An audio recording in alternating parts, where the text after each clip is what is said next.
নে নমস্কার বন্ধুরা, আমি রিনা। আপনারা দেখছেন রিনার কিচেন। আজকের আবার নতুন রেসিপি নিয়ে চলে এসেছি। আশা করি আপনারা ভালো আছেন। আজকের বানাবো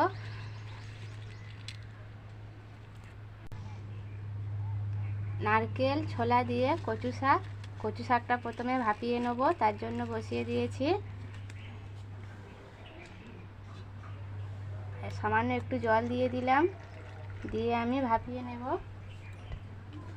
দেখুন বন্ধুরা, যখন দিয়েছিলাম হাঁড়ি একদম ভর্তি ছিল, কিন্তু কতটা কমে গিয়েছে দেখো, আর জলও কত বেরিয়েছে।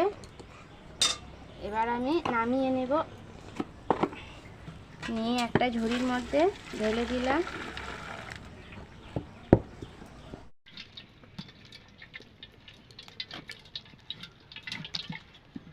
জলগুলো অনেকটা জল ঝরে গেছে, আর এইভাবে খুন্তি দিয়ে চেপে চেপে বাকি যে জলগুলো রয়েছে একটুখানি চাপলে দেখবেন জলগুলো সব বেরিয়ে যাবে।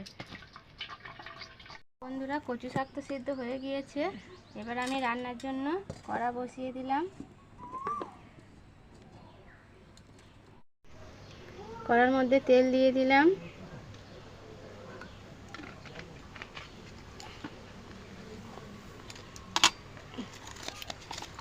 তেলটা একটু গরম হলে দিয়ে দিলাম 3টে গোটা লঙ্কা আর 2টো তেজপাতা,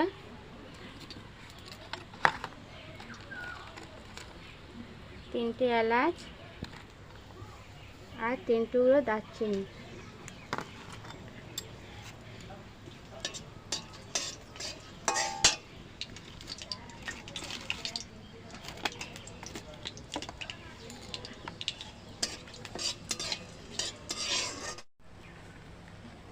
এবারে দিয়ে দিলাম গোটা ধনে, গোটা জিরে আর 5 ফোড়ন একসঙ্গে।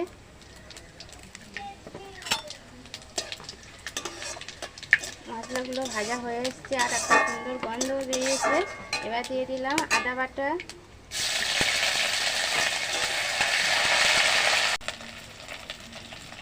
এবার দিয়ে দিলাম লবণ স্বাদ মতো আর হলুদ গুঁড়ো।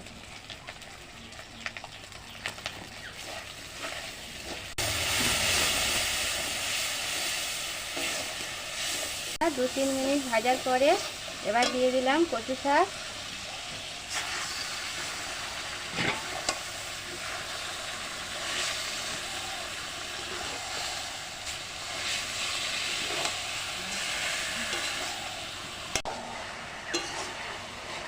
এবারে দিয়ে দিলাম ছোলা। কচু শাকের মধ্যে যে জলটা রয়েছে অল্প, তা দিয়ে ছোলাটা সিদ্ধ হয়ে যাবে।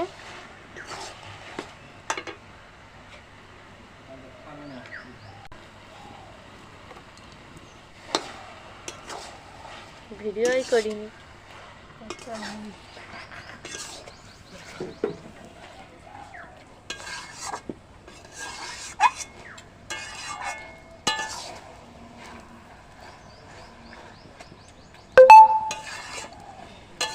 বন্ধুরা, কচু শাক খেলে অনেক সময় গলা ধরে, তার জন্য একটু তেঁতুল গলা জল দিয়ে দিলাম।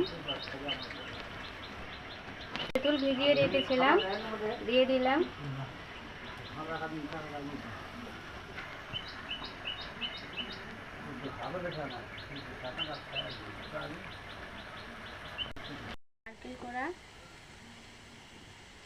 নারকেল কোড়া দিয়ে বেশ কিছুক্ষণ আবারও নাড়িয়ে নেব।